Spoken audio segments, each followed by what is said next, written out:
Madam Speaker, my wife is as an educator in child care and early learning, and I've seen the development of public child care development in Quebec through her. I saw how the child care services were set up, and I was involved in other levels of politics. I was able to see how the child care centers were implemented. I also saw home child care, and I could see what the impact is on families when they do not have access to early learning and child care.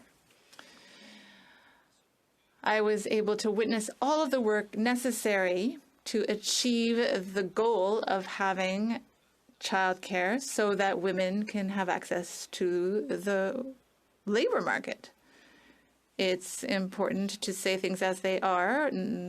Often, it is women who do the lion's share of caring for a family. And women often have to say no to a career or put off their career or put off going back to school because they do not have access to childcare.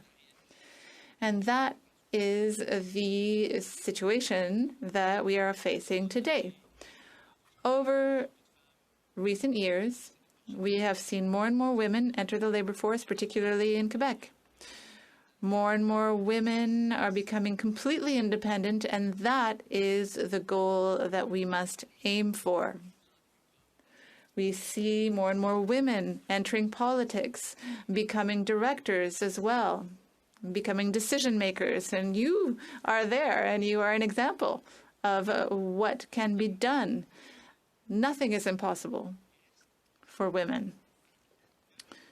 But when a woman decides with her husband or her spouse or her partner, it doesn't matter whether it's a man or a woman, it's when a couple decides to have children, then childcare becomes an issue, because if you want to go back to work, you want to keep your job, you want to keep going in a career, with a child in the family, you can't always do both at the same time. You have to take some time out. And here, if that time out lasts too long and you have women or men who do not go back into the workforce, well, that has an impact. So the government is proposing a national early learning and child care system. We've been there in Quebec, and we have been implementing this system for 20 years, and it costs less than $10 in Quebec, $10 a day in Quebec for that in Quebec. But after 20 years, do all families in Quebec have access to those childcare spaces at $10 a day? No, unfortunately not. And why is that? Because the system cannot accommodate the demand from all families who need access to childcare. I saw it up close with my wife, who is in childcare. She works in childcare, and there were government initiatives to try to give access to families to early learning and childcare.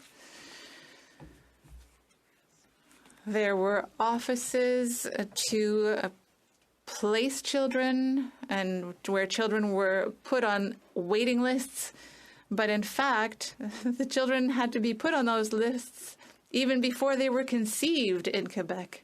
Because if we waited too long, then a child couldn't get access to a place in child care until they were 2 or 3 years old. So in the Quebec system, families who do not have access to the child care system, who haven't had a chance to access the system in a child care center with a yard and a playground and a number of rooms, there's also the home child care centers that are subsidized. But if you can't even get a space in those places for 2 years, then there's no other option. Because that is the option that the Government of Quebec chose, public childcare. So the public sector provides assistance to those who are lucky enough to get a space. And we're facing another problem now in Quebec. I can speak to it because my wife is aware of it each and every day. Not only are there not enough spots, there aren't enough early childhood educators in the system to be able to fill all of those spots.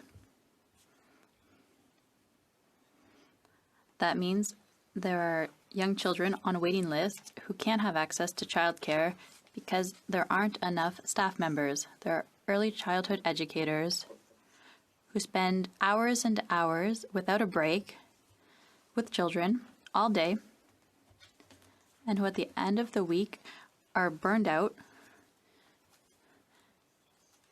And there's so much demand for them, Madam Speaker, that these young women decide to leave the profession after a few years to go work elsewhere. So the system is struggling because there isn't enough staff, there aren't enough places for families. All of this because the Government of Quebec chose to put all of its eggs in the same basket. With childcare services and early learning services that are public. Families, Madam Speaker, if the government had chosen, mothers could have chosen to say, I'll take an extra year at home. If they'd had the option to have assistance from the government, rather than putting everything in the same basket, the government could have said they'd give a credit to mothers who decide to stay at home. The government could have chosen to also say, look, if you go to the private market, we'll give you a credit. And you can have access to spots, because there is a parallel network in Quebec. Even though there's a public service, there's a parallel network that costs a lot more money. Unfortunately, the government doesn't contribute. It costs a lot more for families. They have to take money out of their pocket right away. They'll get some back at the end of the year, but never at the same level as if they'd had access to the public network. But those mothers, those families, pay the same taxes as all of the other people, but unfortunately they don't have access to the same service, and the consequences are serious for those mothers. I often say mothers, but it's reality. I'd like to say something else, but that's reality. It's mainly young mothers who are dealing with the lack of places in childcare centers. That's what we see. The government's proposal was to present a national childcare plan to reduce childcare fees by 50% by the end of 2022 and to have it be an average of $10 a day by 2026. The question is, for whom? Will everyone, by 2026, it's now 2023, so by 2026, will everyone have access to $10 a day childcare in 2026?